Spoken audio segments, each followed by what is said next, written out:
नमस्ते, मैं professor D B दावारे। हम यहाँ अभी पूना ज़िला के हवेली तहसील में आए हैं। यहाँ पर वागुली नाम का छोटा सा गांव है। यहाँ पर कई राज्यों से आए हुए लोग रहते हैं और अपना रोजी रोटी कमाते हैं, मजदूरी मेहनत करके यहाँ पर अपना गुजारा करते हैं। इनके बच्चों का पढ़ाई का खर्चा, शिक्षा का खर्चा, स्वास्थ्य का खर्चा और न्यूनतम जो भी रोज़गार, रोजी रोटी, कपड़ा, मकान का जो खर्चा है वो अपने मेहनत मजदूर से बनवाते हैं। उनके बाल बच्चों का पढ़ाई करने के लिए उनके पास ढेर सारा पैसा नहीं होता है, तो इस पैसे की वजह से अधूरी शिक्षा छोड़नी पड़ती है। हमारे देश के प्रधानमंत्री या हमारे देश की गवर्नमेंट ऐसा कहती है, पढ़ेगा इंडिया तो बढ़ेगा इंडिया। स्कूल की फ़ीस नहीं भरने की वजह से कई बच्चे लोग स्कूल में नहीं जा पाते हैं और आधा अधूरा स्कूल छोड़ देते हैं, वो अनपढ़ बन जाते हैं, गंवार बन जाते हैं। तो ऐसे स्थिति में हमारे देश के सरकार का, जो मोदी हो या कोई भी सरकार हो, उस सरकार ने हमारा देश का जो कानून बना हुआ है, डॉक्टर भीमराव बाबा साहब अम्बेडकर ने कानून बनाया। कानून में लिखा हुआ है कि 6 साल की उम्र का बच्चा 14 साल तक जब स्कूल में जाता है तो उसकी पूरी की पूरी पढ़ाई की जिम्मेवारी गवर्नमेंट की होती है, सरकार की होती है। तो हमारी सरकार इस पर ध्यान नहीं देती है। अभी हमने सुना है, पोस्ट पढ़ी है कि वाराणसी हो या यूपी में कहीं तो 700 करोड़ रुपए का मंदिर बन रहा है।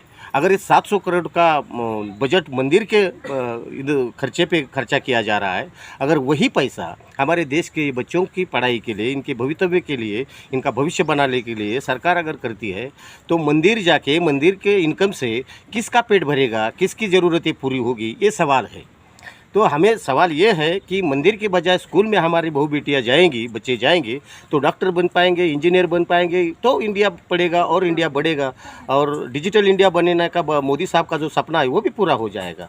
ऐसा बेकार में, बेरोज़गार में, जिनके पास पैसा नहीं है, फीस नहीं भर सकते हैं, उनकी समस्या क्या है ये सरकार के ध्यान में आनी चाहिए और उसके हिसाब से अपनी निजी योजना जो है तो योजना बनानी चाहिए। चलिए हम चलते हैं, यहाँ के बहुत सारे फैमिलीज़ हैं, हम उनसे ही पूछ लेते हैं कि उनकी समस्या क्या है, स्कूल में बच्चों को डालने के लिए क्या क्या उनको दिक्कतें आती है, इसके बारे में पूछते हैं। हमारे पास भाभी है। भाभी, आपका नाम बताइए और हमें बता दीजिए कि आपके कितने बच्चे हैं और स्कूल में आपने भेजे हैं क्या नहीं भेजे? बीजीएस में पढ़ाने को सोचती हूँ अपने बच्चे को, न तो फीस 1 रुपये कम नहीं होती है सर। क्या करने का, वो फीस बिल्कुल कम करते नहीं। मैं ऑफिस में भी 2-4 बार जाके आई, कुछ भी फीस कम नहीं करते। मेरा इच्छा है कि मेरी बच्ची कुछ इंजीनियरिंग सीखो। मैं इंजीनियरिंग का बच्ची का एडमिशन भी ली तो कैंसिल करी। 60,000 में 1 रुपये कम नहीं करने को बोले। मैं 2 बार गई, 3 बार गई, कैंसिल करके फिर मैं बरूही में सिखाई। मैं बोला जाने दो, बरूही में सीखो, बाद में आगे चल के कुछ करेंगे तो ठीक ना। तो वो लोग कुछ भी नाम नहीं लेते कि मैं फीस कम करेंगे। फीस करने की कुछ भी कम नहीं करते। अभी हमारे गरीब के बच्चे पढ़ा ना, हाँ, हमारे बच्चे पढ़ेंगे नहीं। हमारी 3 लड़कियां है, एक निशा है 10वीं में, एक बड़ी वाली बरूही में है गई। कैंसिल करके मैं इंजीनियरिंग का बरूही में ली। वो करके तो मैं कैसा फीस भर रही हूँ, आधा आधा टप्पे टप्पे बरूही वाली का भर रही हूँ सर। अभी छोटी वाली का 7वीं वाली है, उसका भी फीस मैं लॉकडाउन का भी पूरा फीस भरी, उसमें भी कम नहीं कुछ। 2 बार गई, 3 बार गई सर, कुछ भी कम नहीं करे सर। फिर मैंने उसका करके बरूही वाली के 10,000 भरी एडमिशन ली। अभी भी मेरे को 15,000 रुपये भरना है। 10वीं वाली का भरना है, छोटा बच्चा है, लड़का है, उसका भी भरना है। और कमाने वाले क्या 10-12-15,000 में क्या होने वाला है होने वाला, करने वाला है कोई? दोनों आदमी का मिला के 15,000 आता है। क्या क्या करेंगे? बच्चे लोग को खिलाएंगे कि उनका ड्रेस लेंगे कि उनका फीस भरेंगे, उनका स्कूल का देखेंगे, फीस भरेंगे कि उनका बूट सॉक्स लेंगे। कुछ कम तो करना मांगता है। गरीब के बच्चे का कुछ ही नहीं है। उनके बच्चे खाली घूमेंगे तो ठीक है, छोड़ देने का, ऐसे घूमेंगे बस चलता है। यही तो काम है, चल रहा है अपनी स्कूल में। भाभी जी का कहना है कि उनको जो मजदूरी मिलती है, उनके जो मिस्टर है वो जो कमाते हैं, उस कमाई से इनके बच्चों की पढ़ाई का खर्चा, रोजी रोटी का खर्चा, स्कूल का खर्चा, स्वास्थ्य का खर्चा ये उठा नहीं पाते हैं। तो इनकी हालात जो है वो हालात बेहतर हो जाती है। कैसे आई, बहुत सारी ऐसी फैमिलीज यहाँ पर आई है जो यूपी से है, बिहार से है, मध्य प्रदेश से है, छत्तीसगढ़ से है, वहाँ की मजदूरी से, मेहनत से उनका घर चलाना कठिन होता है। उनका कुछ ख्वाब होता है, उनका कोई सपना होता है कि हमारी बच्ची पढ़ी लिखी IAS ऑफिसर बने या कोई सीनियर परीक्षा में पास हो जाए, एग्ज़ाम में पास हो जाए, जॉइंट सेक्रेटरी पद पर जाए, पुलिस बन जाए, ताकि उनका कुटुंब को सुकून मिल सके, उनके फैमिली को सुकून मिल सके, ऐसा उनका ख्वाब रहता है। मगर ये ख्वाब का ख्वाब ही रह जाता है। आने वाली हमारी जो शिक्षा नीति है प्रधानमंत्री ने जो बनाई है, जिसके पास पैसा होगा वही पढ़ेगा और जिसके पास पैसा नहीं होगा वो नहीं पढ़ेगा। ऐसी शिक्षा नीति से हमारा देश बलवान नहीं होगा। देखते हैं दूसरा और हमारे पास एक कैंडिडेट है जिनको पढ़ाई की प्रॉब्लम आ गई है, उनसे पूछ लेते हैं कि उनकी प्रॉब्लम क्या थी। तो भाभी तुमचं नाव काय आहे? माझं नाव रेखा हनुमंत आवळे. सांगा किती मुलं आहे तुम्हाला? मला 3 मुलं आहेत, 2 मुली आहे, 1 मुलगा आहे आणि एक माझी मोठी मुलगी 8वीला आहे आता. तिचं ॲडमिशन घेण्यासाठी आम्ही सारखं जात होतो, पण ते लोक म्हणले की ॲडमिशन पूर्ण भरलं तुम्ही फीस तरच आम्ही घेतो, नाहीतर घेणार नाही शाळेत. मुझे पैसे असले तरच शाला शिकता है, हाँ. पैसा नहीं होगा तो आपके बच्चे पढ़ाई नहीं करेंगे। यहाँ की हेडमास्टर वैसे ही बोलते हैं, यहाँ की गवर्नमेंट वैसे ही बोलती है और गवर्नमेंट में कोई सुनने वाला नहीं है। तो हमारे देश में जो कानून बनता है वो कानून पार्लियामेंट में बनता है। हमारे देश की सरकार जब कानून बनाती है तो हमारे संविधान में जो प्रावधान रखा है कि 14 साल के बच्चे तक और ज़्यादा से ज़्यादा लड़कियां जो है बेटी पढ़ाओ बेटी बचाओ बेटी पढ़ाओ ऐसा नारा हमारा देश का सरकार लगाती है। तो इनको फीस भरने का अगर पैसा नहीं मिलता है तो ये बच्चों को कहाँ से पढ़ाएंगे और बेटी कैसे बचाएंगे और कैसे पढ़ाएंगे, यही एक सवाल सरकार की तरफ से है।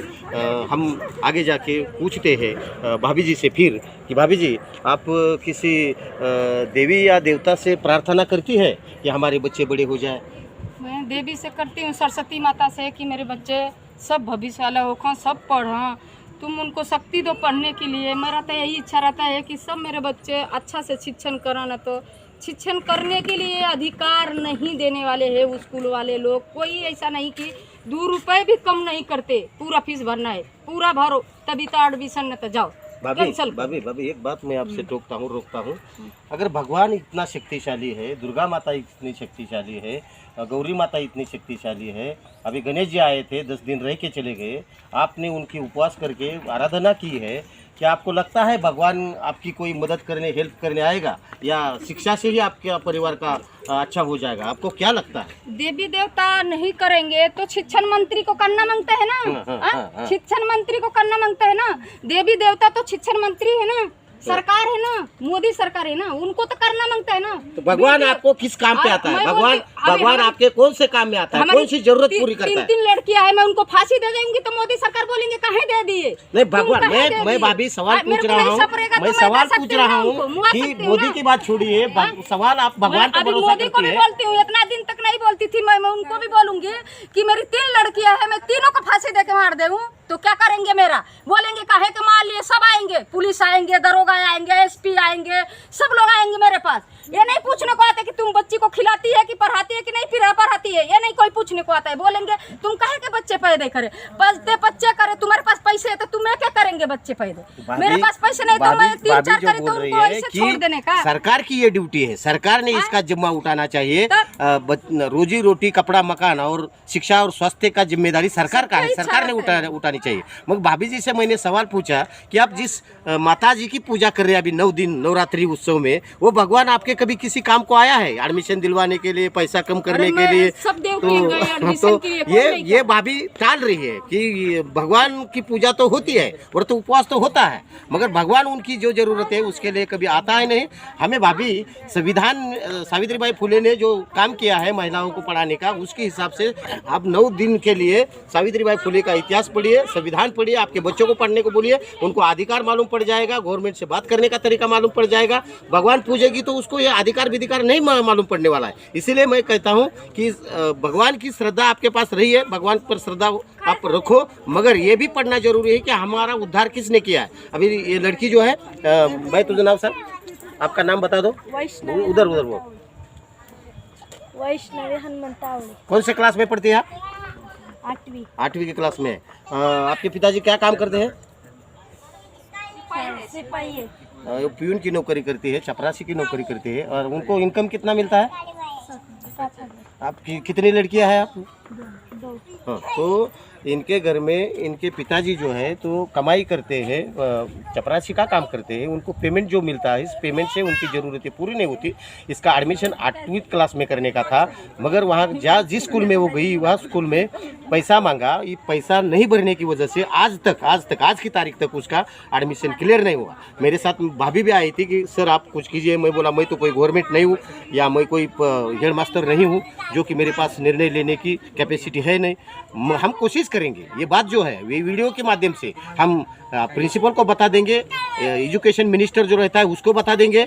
हम इस वीडियो के माध्यम से शिक्षण अधिकारी जो रहता है, एजुकेशन ऑफिसर जो रहता है उसको हम बता देंगे, दुनिया को बता देंगे, पब्लिक को बता देंगे, और गवर्नमेंट को ये कहेंगे कि गरीब के जो बच्चे हैं, जब भारत महान बनाने की आप सोच रहे हो, मंदिर के ऊपर 700 करोड़ रुपए खर्चा कर रहे हो, ये खर्चा हमारे बाल बच्चों की शिक्षा की ओर, स्वास्थ्य की ओर, रोजी रोटी की ओर खर्चा किए जाए। ऐसा ही मैं निवेदन करता हूँ। यहाँ पर रुकता हूँ। धन्यवाद, थैंक यू।